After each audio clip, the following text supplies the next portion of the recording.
오늘 본문 마태복음 21장 5절부터 9절 말씀을 중심으로 영광의 행렬이라고 하는 제목으로 우리 종려주일 하나의 말씀을 듣고자 합니다.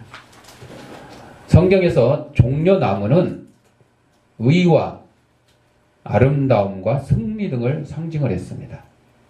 그런데 고난주간의 첫날이 종려주일로 불리는 것은 예수님의 예루살렘 입성 당시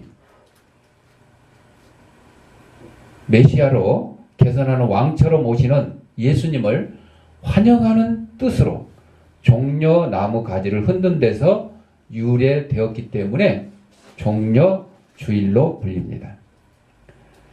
때로는 호산나 주일이라고 부르기도 했는데 그것은 오늘 본문에 읽은 것처럼 그리스도 예수님의 예루살렘 입성 당시에 그의 입성을 환영하는 무리가 호산나라고 외친 데서 호산나 주일이라고도 불렀습니다.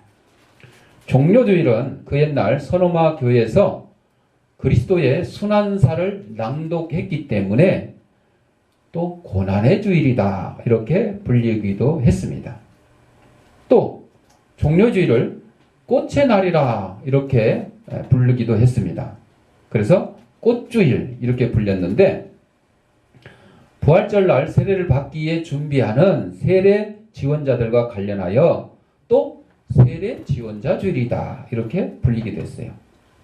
좌우지간 어떤 이름으로 불렸던지 간에 종려주일은 당장은 예수님께 환호하는 무리들이 그 다음에는 돌변해서 예수님을 십자가에 못 박으라고 하는 그 사실을 예수님은 아시면서도 며칠 후에 십자가에서 처형을 당하실 것을 아시면서도 그들의 죄값을 대신 치루사 구원을 주시려는 뜨거운 사랑으로 백성들의 환호 속에 예루살렘에 입성하셨던 주님의 심정을 우리는 다시 한번 헤아려 봐야 된다. 헤아려 봐야 된다. 그래서 바로 나를 위해 주님이 당하신 노고와 고난, 시련, 핍박 이것이 얼마나 크고 감사한 것인지를 다시 한번 새롭게 깨닫는 주일이 무슨 주일? 종려주일이다 이거예요. 종려주일. 더욱 본래 제2의 성자요 메시아이면서도 초라한 나귀를 타고 입성하는 주님의 모습에서 우리는 우리의 구속주요 메시아이신 예수님의 겸손과 온유에 대해서 묵상을 해야 됩니다. 그러니까 오늘 종려주일을 맞이해서 내가 다른 것 다 기억 못하고 다 있더라도 하나씩만 기억하세요. 고난에 대해서 기억을 하시든지 겸손에 대해서 기억을 하시든지 온유에 대해서 기억을 하시든지. 왜 그러느냐? 평소에 성질 좀 있는 사람들이 있죠? 그런 분들은 오늘 종려주일을 통해서 주님의 온유하심을 배우는 거예요. 한성질 있는 사람들이, 그렇죠? 또 교만한 사람들, 목에 맨날 기부스만 하고 다니던 사람들은 오늘 겸손에 대해서, 주님의 겸손에 대해서 좀 배워야 돼요. 겸손에 대해서. 우리 승용차를 탈 때는 문을 열고 이렇게 앉으니까 머리를 부딪힐 일이 없어요. 근데 승합차를 탈 때는 올라가니까 고개를 안 숙이면 문에다 쿡쿡 박는 경우가 간혹 있어요. 그래서 겸손하라고 그런 겁니다. 이렇게 이제 얘기를 하죠. 겸손하라고.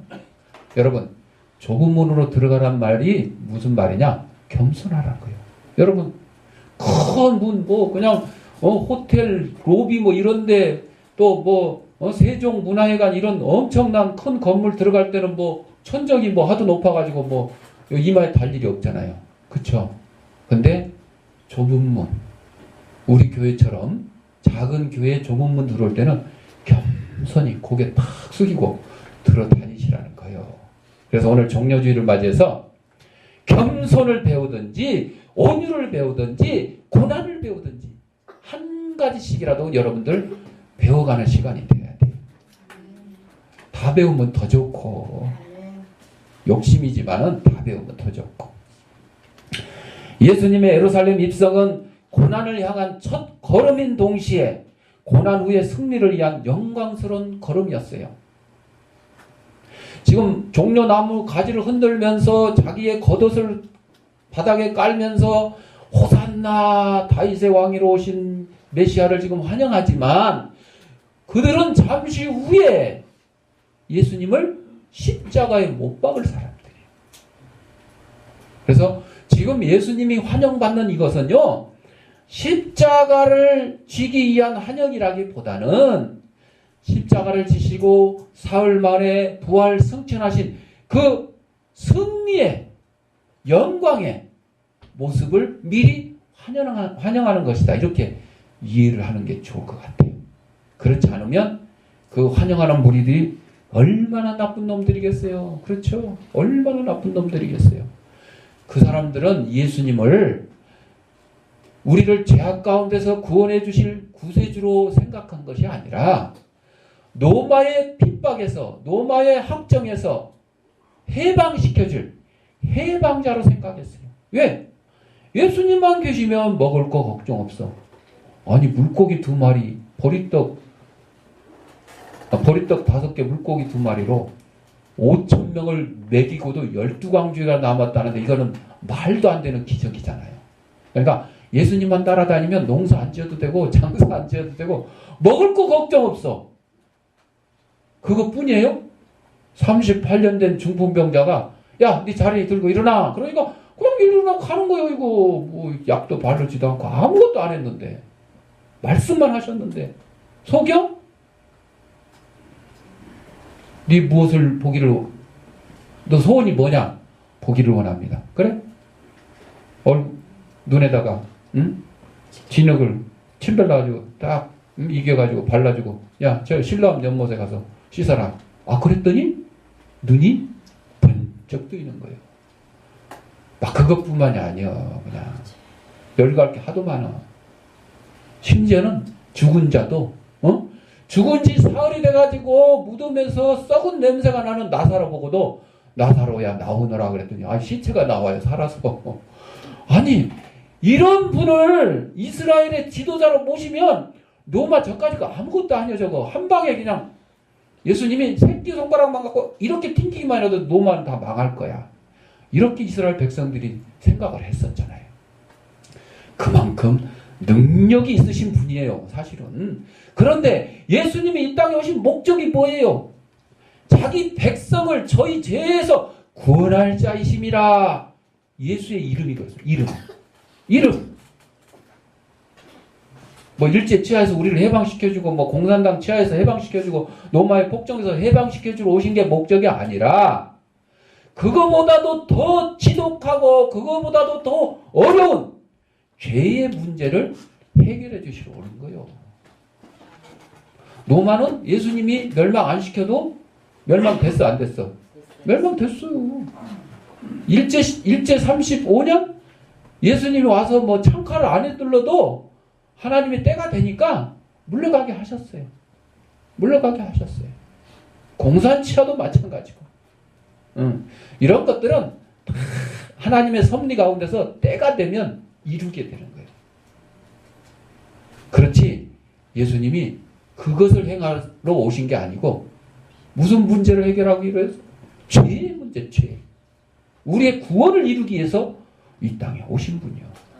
그래서 호산나 하면서 환영하는 무리들을 보면서도 어휴 저것들이 며칠 후에는 또 십자가에 못 박으라고 또 손을 들고 난리를 치는데 지금 행동은 똑같아. 행동은 똑같아. 막 들고 호산나 하는 건 똑같은데 그 다음에 행동은 십자가에 못 박아라. 똑같아. 이게 똑같아. 말만 틀려졌어. 그거를 예수님이 아시잖아요. 예수님도 그냥 오직했으면 겟세마네 동산에서 땀이 핏방울이 되도록 기도하셨잖아요. 할 수 있거든. 이 잔을 내게서 멀리 하옵소서. 이 십자가 지는 거 솔직히 안 졌으면 좋겠습니다. 그 얘기죠. 여러분 1년 52주 중에 그나마 고난주간 한 주간이 정해져 있어서 우리 성도들이 어쩔 수 없이 고난주간을 지키면서 금식도 하면서 뭐 세족식도 하고 막 여러 가지 행사를 하면서 예수님의 고난에 동참하려고 노력을 하는데 그것도 안 한 사람들도 있어요. 안 한 사람도 있어요. 바쁜데 뭐 그냥 아유 의미가 중요한 거지 뭐 내가 뭐 금식한다고 그래서 그게 뭐 크게 무슨 뭐 도움이 되겠느냐 이런 사람들도 있어요. 그 말이 맞기도 해. 그런데 심지어는 나도 예수님처럼 고통을 당해보겠다고 진짜로 예수님이 지신 십자가를 지고 진짜로 채찍에 맞아보는 사람도 있어요. 진짜로 가시 멜류관을 쓰고 십자가에 진짜로 못 박혀가지고 십자가에 달려본 사람들도 있어. 마지막에 죽는 것은 못하지만 그런 고통을 체험하는 사람들도 있어요. 체험하는 거. 우리의 믿음이 체험적인 신앙이 돼야 된다 그래서 그렇게 하는데 뭐 어떻게 생각하면 굉장히 막 형식적이잖아요. 형식적인. 그러나 그 형식적인 것마저도 동참하지 못하는 사람들이 많잖아요. 교회에서 고난주간 되면 제일 많이 하는 게 헌혈. 1년에 다 잊어먹고 있다가 고난주간에 예수님이 나를 위해 피를 흘리셨으니 나도 이웃을 위해 피를 흘리겠다고 헌혈에 동참하려고 그러는데 문제는 뭐냐?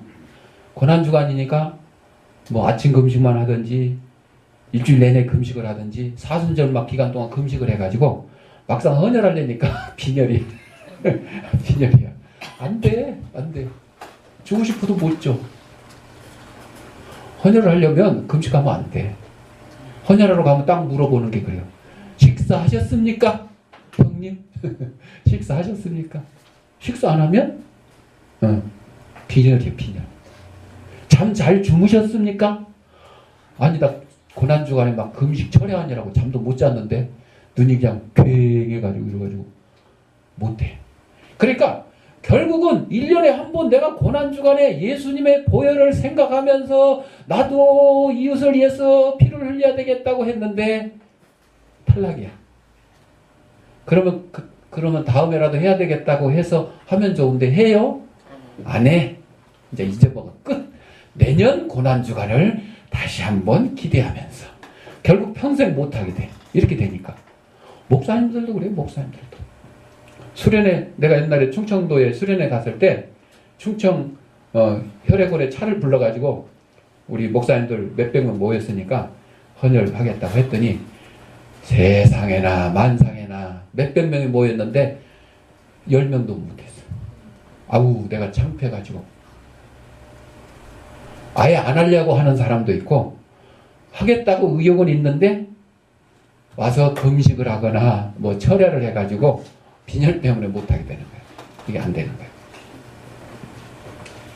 여러분들 예수님의 고난에 내가 동참하겠다. 예수님처럼 내가 살겠다. 말은 이렇게 해. 말은 막 다짐도 해. 근데 막상 그렇게 살아요? 아니요. 예수님처럼 안 살려고 노력해. 누구처럼 살려고 그러냐? 될 수 있으면 재벌처럼 살려고 노력을 해. 재벌처럼. 성도뿐만 아니라 목회자들도 목사님들도 쳐도 그래요. 목사님들도 좋은 집, 좋은 차 타고 호텔 사우나 가가지고 호텔 뷔페 먹고 이러려고 그러지 예수님처럼 고난에 동참하려고 안 해요. 정말로 예수님처럼 살려고 하시는 분들도 있어요. 이번에 싱가포르에 리콴유 전 총리가 서거를 했고 유언으로 서거하기 전에 뭐라 그랬냐? 자기의 집을 허물라 그랬어요. 허물어 버려라. 왜? 그거를 기념관을 짓게 되면 많은 사람들이 와서 추앙을 하고 뭐 어쩌고 저쩌고 우리나라처럼 그렇게 하면서 그 주위에 땅값이 떨어지거나 뭐 여러 가지 문제가 생길 수 있다 그래서 아예 집을 없애버려라. 기념관 같은 거 짓지 말라. 여러분, 우리 기독교의 문화가 이겁니다. 우리 기독교의 문화가요, 큰 뭐 교회 건물, 무슨 뭐 순교자 기념관, 순교자 묘지, 이게 우리 기독교의 문화가 아닙니다. 여러분, 예수님의 무덤이 있어요, 없어요? 없어요. 원래 예수님이 묻혔던 동굴 무덤은 있었어요. 그러나 그 무덤은 무슨 무덤? 빈 무덤이에요. 썩어있는 시체가 안치되어 있는 곳이 아니에요. 사흘 만에 죽음을 이기시고 부활하신 예수님이 잠시 머물렀던 곳이었습니다. 그 잠시 머물렀던 빈 무덤이 우리 기독교의 문화가 아닙니다. 우리 기독교의 문화는 부활 승천에서 하나님 우편에 앉아 계신 그 하나님을 우러러보는 그 믿음이에요. 그러니까 뭐 불교 문화 뭐 나라에서 돈 들여가지고 뭐 보호를 한다고 어쩌고 뭐 거기에 불교는 1년에 뭐 300억을 줬는데 우리 기독교는 1억밖에 안 줬다. 그런 거 이거 종교 편파 아니냐? 편파는 맞아요. 그러나 그거에 우리는 목매달 필요가 없어요. 그렇죠. 이번에 9호선 전철역 저 이름 봉은사역 그거 나도 막 반대 운동하고 막 여기저기 알리고 했는데 코엑스 세계적으로 이름난 코엑스라는 이름을 놔두고 봉은사역이라고 뭐 봉은사가 뭐 얼마나 유서 깊은 뭐 우리나라 문화고 뭐 어쩌고 그런 것이라고 자기들은 얘기하는데 그것도 아니고 더군다나 일제 치하에 일제 막 동조한 일제 협력한 그런 절이었어요. 응? 그 일개 절 이름을 갖다 붙인다는 거예요. 그것도 온라인 막 투표까지 해가지고 반대 의견이 더 많은데도 불구하고 그렇게 했다는 거예요. 이제 앞으로 어떻게 될지는 모르겠어요. 그런데 그게 봉은사역이 되든 조계사역이 되든 그게 우리는 중요한 게 아니야. 그렇죠? 우리는 천국을 향해 가는 백성들로서 이 땅에 불교 문화가 어떻고 뭐 템플 스테이가 어떻고 그런 거 우리는 신경 쓸 거 없어요. 왜? 그 사람들은 이 땅에서의 삶이 끝이기 때문에 이 땅의 삶으로 마무리되기 때문에 그것을 엄청나게 중요하게 생각하는 거예요. 그 다음에는 어디 가는데? 지옥 가니까. 그냥 이 땅에 사는 동안 어떻게든 그런 문화를 유지를 하고 뭐 어쩌고저쩌고 이름을 날리려고 야단 법석을 치는데 우리 기독교인들이 거기에 따라가면 안 돼요. 거기에 따라가면 결국 예수 문화를 버리고 세상 문화를 따라가게 되는 거예요. 아니 우리 뭐 양화진 선교사 기념관이 좀 초라하고 땅 평수가 좀 작으면 어때? 그 중요한 거 아니지 않습니까? 중요한 거는 우리나라에 구원의 복음을 전해준 그 선교사들의 뜻, 유지를 받들어서 우리도 온 세계 나가서 땅끝까지 복음의 증인이 되겠다. 이것이 중요한 거죠. 그렇잖아요. 그 뭐 묘지 크게 하고 기념관 크게 하고 이거 우리는 절대 중요하게 생각하시면 안 돼요. 예수님 예루살렘에 입성하는 환호하는 군중들을 보십시오. 그들이 처음에는 기쁨으로 주님의 영광의 행렬에 동참을 했죠. 그래서 그들이 나중에 십자가에 못 박으라고 외친 거 우리 싹 빼고 최강국으로 만든 빅토리아 여왕이 있었어요. 빅토리아 여왕.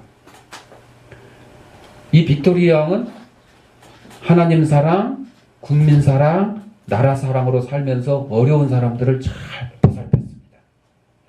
어느 날 과부의 집을 방문하니까 과부가 그냥 여왕이 그냥 친히 이렇게 이 미천한 곳에 방문해 주셔서 어쩔 줄을 몰라 했어요. 그때 여왕이 과부에게 물어봅니다.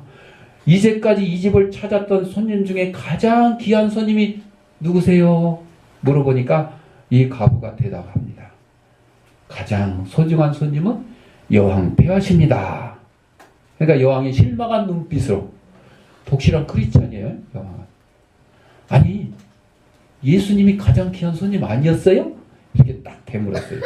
그랬더니 여인이 빙그레 웃으면서 하는 말이 여왕 폐하 예수님은 우리 집의 손님이 아니라 우리 집의 주인이십니다. 아, 얼마나 멋져요. 아, 멋져. 참 대단. 가장 귀한 손님이 예수님이 아니라 예수님은 주인이시란 거예요. 주인이시란 거예요. 그러자 이 빅토리아 여왕이 이 과부의 대답에 감탄을 해서 궁궐에 돌아가가지고 하나님 앞에 기도를 합니다. 하나님, 저는 과부를 이루어하러 간 것이 아니라 하나님께서 세우신 천사를 만나러 갔습니다. 그녀는 예수님을 주인으로 모신 천사였습니다. 이렇게 기도를 드렸어요. 나의 주, 나의 왕, 나의 하나님, 이 나라의 세세토록 주인이 되시고 궁궐의 주인이 되어 주소서. 그리고 생전에 이 왕관을 주님의 발 앞에 드리며 살게 하소서. 이렇게 기도했다 그래요. 와, 멋진 왕이잖아요. 멋진 왕이잖아요. 우리나라 대통령이 이런 얘기 들었으면 삐졌을 거야. 삐졌을 거야. 무효, 나를 주인으로 모셔야지 뭔 소리 하냐고 이랬을 수도 있을 것 같아. 근데 빅토리아 여왕은 참 믿음이 독실한 크리스찬이었어요. 그래서 이런 믿음의 왕이 다스리던 이 영국이 정말 해가 지지 않는 나라다고. 전 세계에 막 식민지를 두고, 식민지가 이제 잘못됐다는 건 나중에 얘기하더라도 일단은 해가 지지 않는 나라라는 그런 이름을 듣게 되었었잖아요. 자, 여러분, 내 삶의 주인은 예수님이 되셔야지 예수님이 여러분의 손님이 되서는 안 돼요. 손님은 어때요? 왔다 그냥 가는 거예요. 손님이잖아요. 근데 예수님은 나와 평생 천국에 이르도록 천국에 가서도 동고동락해야 되잖아요. 그렇기 때문에 예수님은 손님이 아니라 뭐라고요? 주인. 그래서 우리는 첫 번째 이 행렬의 주인공이 누구인지 바로 알아야 돼요. 5절에 나와 있는 말씀이에요. 이 행렬 맨 앞에 선 그리스도는 하나님의 아들로서 범죄한 우리 인류의 유일한 구원자이시다. 어느 누구도 예수님을 통하지 않고는 결코 영생을 얻을 수 없다고 그랬습니다. 뭐 다른 종교에서 자기네들을 백날 떠들어봐요. 그거 다 거짓이요. 가짜가 포장을 더 잘하는 것이에요. 안 좋은 물건을 더 포장을 잘 해가지고 손님들의 눈속임을 해가지고 겉만 번지르 해가지고 그것만 보고 딱 사게 되는 거예요. 사게 만드는 거예요. 샀더니 실제 안에 있는 품질은 형편이 없다는 거죠. 우리나라 사람들이 이 과대 포장에 아직도 물들어 있어가지고 명절 때만 되면 나라에서 캠페인을 해요. 과대 포장 금지. 심지어는 막 단속까지 해요. 단속까지. 여러분들 명절 선물 받아봤으면 알겠지만은 예를 들어 뭐 조기 한 마리, 두 마리, 뭐 두 마리짜리 10만 원짜리 뭐 조기 큰 거 이런 거 스티로폴로 딱 포장하고 안에다 뭐 상하지 말라고 뭣도 넣고 그걸로 끝이 아니야. 또 스티로폴 포장지 위에다 또 예쁘게 또 포장지를 하고 그것이 끝이 아니야. 또 멋진 또 쇼핑백이 있어야 돼. 그거 들어가가지고 날 봐. 내 얘기 시간이야. 네. 그렇게 해서 과대 포장을 하죠.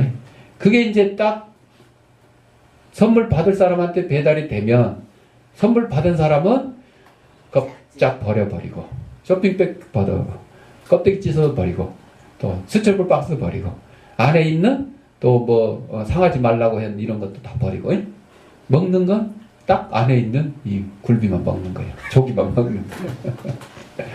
여러분, 세상에 다른 종교의 이름을 가지고 있는 그런 종교들이 원래 분류상 종교라고 그러지 우리 기독교 입장에서 보면 기독교가 편협하다는 얘기가 여기서 나오는 거예요. 오직 유일하신 하나님만 섬기고 오직 구원은 기독교밖에 없고 종교라고 이름 붙일 수 있는 거는 기독교밖에 없다. 그러니까 다른 사람들이 기독교 편협하다. 지네만 잘났다고. 아니 잘난 거예요 원래. 원래 잘난 거예요. 천지 만물을 창조하신 분이 하나님이시고 그 하나님이 지금 우리를 섭리하시고 그 하나님이 우리의 죄의 문제를 해결해 주시게 하여 예수 그리스도를 이 땅에 보내셔서 십자가에 보혈을 흘리게 하시고 그 예수를 믿는 자마다 멸망치 않고 영생을 얻게 해주시고 천국을 준비해서 우리로 하여금 천국에 들어가서 영원토록 살게 해주신 분을 믿는 종교가 기독교이기 때문에 그건 어쩔 수 없는 거예요. 어쩔 수 없는 거예요. 다른데 뭐 다른 종교라고 하는 것들에게 뭐 그런 거 뭐 해놓은 거 있어요? 없어요? 없어. 뭐 극락 왕생 뭐 어쩌고 저쩌고 이렇게 이상한 이름을 붙여놓은 거 있지만 그거 다 가짜예요. 없어. 유명한 스님들이 죽으면서 성철 스님도 그랬어요. 죽으면서 남긴 말이 뭔지 아세요? 지옥이 보인다. 지옥이. 제가 여러 번 말씀드리죠. 여러분 돌아가신 분이 지옥 갔는지 천국 갔는지 않는 것은 그 표정만 보면 알아. 왜? 성경에 보면 스데반 집사가 뭐에 맞아 죽었어? 돌에 맞아 죽었어. 집에서 편안히 죽은 게 아니고 돌에 맞아 죽었어. 근데 돌에 맞아 죽은 스데반의 얼굴이 뭐와 같다고? 천사와 같다고. 스데반이 돌에 맞아 딱 죽은데 하늘문이 열리고 천사들이 오르락 내리락 하는 것이 야곱이 본 것처럼. 그러니 스데반은 돌에 맞아 죽을 망정 그 얼굴은 천사와 같아. 왜? 지금 어디 가게 되니까? 천국에 가게 되니까. 그런데 교회 장로, 목사, 권사, 집사라고 할지라도 죽을 때 안 죽으려고 이를 부득부득 걸고 막 침대를 막 끌어잡고 막 그냥 눈을 막 뒤집어 까고 이러면 이게 어디 가는 거예요? 볼 것도 없어. 지금 뭐가 보여? 지옥문이 열리는 게 자기 눈에 보이는 거예요 지금. 그래서 가기 싫어서 발버둥 치는 거예요 여러분. 그걸 아셔야 돼.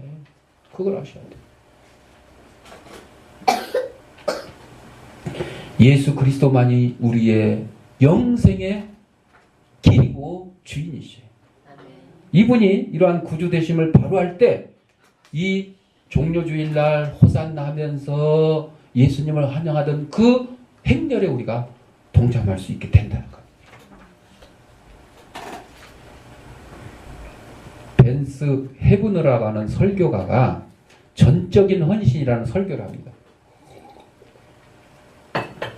설교가 끝난 후에 매우 지적으로 보이는 여자 성도가 목사님 왜 가능하지도 않는 전적인 헌신에 대해서 설교합니까?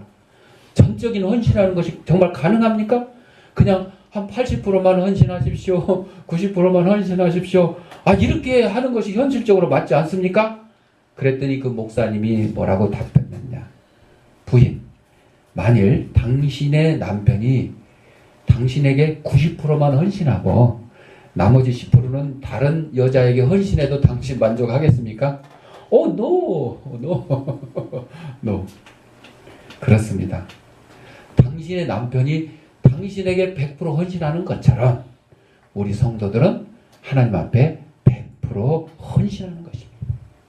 내가 당신 남편이 당신에게 90% 헌신하고 다른 여자에게 10% 헌신한 것을 갖다가 당신한테 전적으로 헌신했다고 할 수 있겠습니까? 할 수 없죠. 마찬가지입니다. 우리가 주님께 헌신할 때 90%만 헌신해도 그건 전적인 헌신이 아닙니다. 온전한 헌신이 아닙니다. 100% 전부를 드리는 마음으로 감사함이 있는 그 헌신, 그것이 진정한 헌신입니다. 이렇게 말씀을 드렸다 그래요.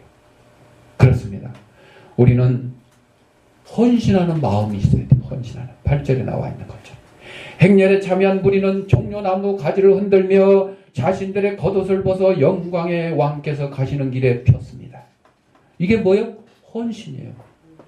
종려나무 가지를 꺾어서 흔들고 자기의 겉옷을 펴서 흔들고. 성경에 보면 이스라엘 백성들의 겉옷은 재산이라고 해서 재산, 이루 목록. 그래서 우리가 신명기 공부할 때 들었죠. 겉옷을 담보 잡거든 해지기 전에 빚을 갚든 안 갚든 돌려주라 그랬어. 돌려주거나 그것을 전당물로 잡지 마라 그랬어. 왜? 낮에는 옷으로 입고 밤에는 이불로 사용하는 것인데. 그러니까 이스라엘 백성들이 예수님을 지금 환영하면서 자기의 겉옷을 깔았다는 것은 자기의 재산 목록 1호를 주님께 헌신했다는 거예요. 여러분들 뭐 대통령이 지나간다고 여러분 겉옷을 앞에 까는 사람 있어요 요새? 없지?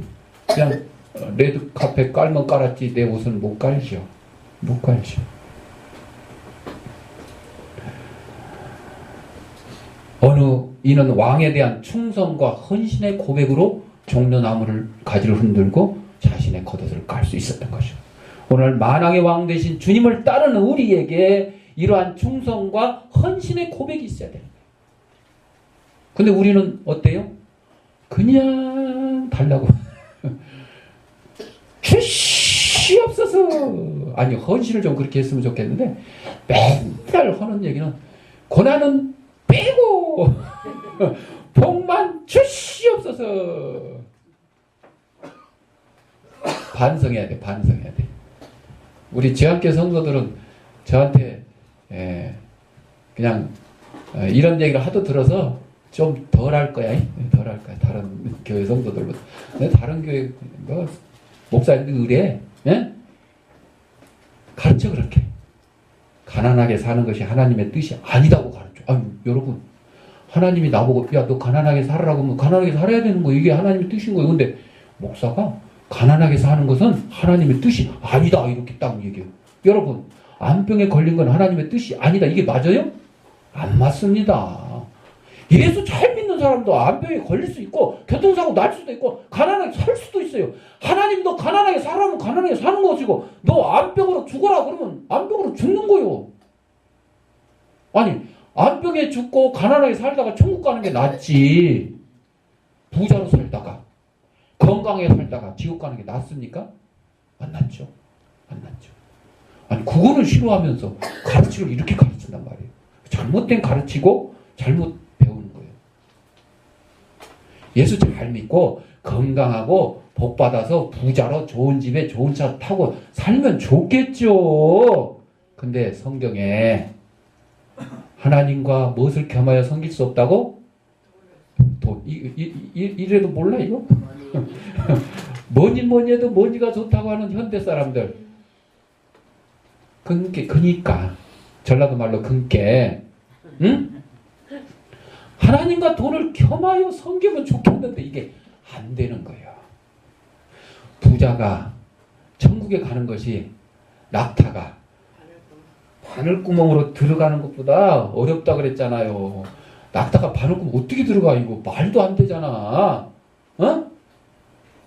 그러니까 부자와 나사로 비유에서도 거지 나사로는 아브라함의 품에 안겼고 천국에 들어가 있고 부자는 어디가 있어서 지옥에 가가지고 음부에 떨어져 가지고 그냥 아이고 저 거지 나사로 그냥 저 손가락에다 물 한 번만 이렇게 해가지고 나 제발 혀 좀 서늘하게 해주세요. 얼마나 지옥불이 뜨거운지 이 물 한 방울만 떨어지면 서늘해서 좋겠다. 그렇게까지 표현했잖아요. 여러분들 그거 아셔야 돼요. 그러니까 여러분들 내가 병이 들고 가난하고 힘들고 사업이 부도나고 뭐 이렇다고 하더라도 낙심하지 마세요. 그렇다고 여러분 예수님처럼 뭐 십자가의 고난을 당하셨나요? 아니죠. 예수님의 십자가의 고난에 당하면 여러분의 고난은 세 발의 피요. 사자성어로 조족지혈이요. 조족지혈. 세조자, 발족자, 피혈자. 세 발의 피다. 그러니까 제발 여러분들 몸이 아프다고 낙심하지도 말고 사업이 안 된다고 낙심하지도 말고 자식이 속을 썩힌다고 낙심하지 말고 이놈 저놈 했다면서 그놈이 뭐 속을 썩힌다고 낙심하지 마라. 하지 마라. 누구의 고난에 비하면 예수님의 고난에 비하면 내 고난과 고통은 세 발의 피요. 아무것도 아니에요. 응? 그러니까 여러분들 힘들고 어려울 때마다 누구를 바라보라? 주님을 바라보라. 주님을. 내가 누님이라 그럴 뻔했어요. 주님을 바라보라. 주님을 누님이라 그러면 이거 이단이겠지. 어느 교회는 아버지 하나님 하나님 아버지라고 부르냐 어머니라고 부르지. 그래서 어머니 하나님이라고 부르는 이상한 교회도 생겼어요. 그래도 이단이라 그래. 결국은 하나님을 아버지 어머니라 부른 게 아니라 그 교주를 교주를 그렇게 부르는 거예요. 자, 콜럼버스 잘 알잖아요. 신대륙 발견했잖아요. 그리고 스페인에 딱 귀환했을 때 많은 사람들이 열렬히 환영을 했는데, 여러분들 예수님을 환영하는 사람들 중에는 반대로 예수님을 시기하고 질투하는 바리새인과 사두개인들과 그를 따르는 무리들이 있었잖아요. 응? 하나님이 인간의 몸으로 이 땅에 오셔도 다 환영하지 않았어요. 예수님이 엄청난 기적을 행하셨잖아요. 먹이고 고치고 살리고. 그런데도 그것을 다 안 믿고 시기하고 질투하는 사람도 있는데, 뭐 콜럼버스가 뭐 신대륙 발견했다 그래서 뭐 환영하는 사람도 많지만 시기하는 사람도 많았대. 그래가지고 부자들이 콜럼버스를 초청해가지고 수고했다고 환영 파티를 해줬는데, 이 시기 질투하는 한 귀족이 비꼬아서 말을 하면서, 뭐 콜럼버스만 뭐 신대륙 발견했어, 뭐 누구라도 배 타고 그냥 끈기 있게 갔으면 뭐 언제라도 뭐 육지에 닿았고 그게 뭐 신대륙 아니겠어? 이렇게 비꼬았어요. 그랬더니 콜럼버스가 그냥 허허 웃어 넘겼어요. 그 다음에 콜럼버스가 식탁에 있는 계란을 딱 들고, 이 계란을 이 식탁에 세울 수 있는 사람 있으면 한번 세워보세요. 그랬더니 전부 다 자기 식탁에 있는 계란을 이렇게 세우려고. 이 세워집니까 이게? 안 세워지잖아. 그랬더니 콜럼버스는 어떻게 한 줄 아시죠? 네. 계란 한쪽 귀퉁이를 딱 깨가지고 탁 하니까 어디 서요 안 서요? 쓰지. 그랬더니 다른 사람들이 어이없어. 뭐 그렇게 하면 못하는 사람이 어딨어? 다 하지. 그랬더니 콜럼버스가 하는 말이, 남이 한다 하면은 다 하지. 남이 한다 하면은. 남이 하기 전에 하기가 어렵지. 계란을 이거 세우려고 여러분들 이렇게 노력을 해봤지만 깨뜨려서 세우겠다는 생각은 안 해봤잖아. 내가 먼저 했잖아. 신대륙 발견도 그렇습니다, 여러분.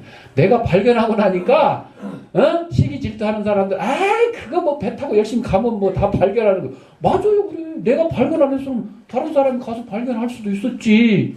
근데 누가 먼저 발견했다고? 콜럼버스. 내가 먼저 발견했을 뿐입니다. 여러분, 그렇습니다. 그래서 우리는 주님의 지금 영광의 행렬에 우리는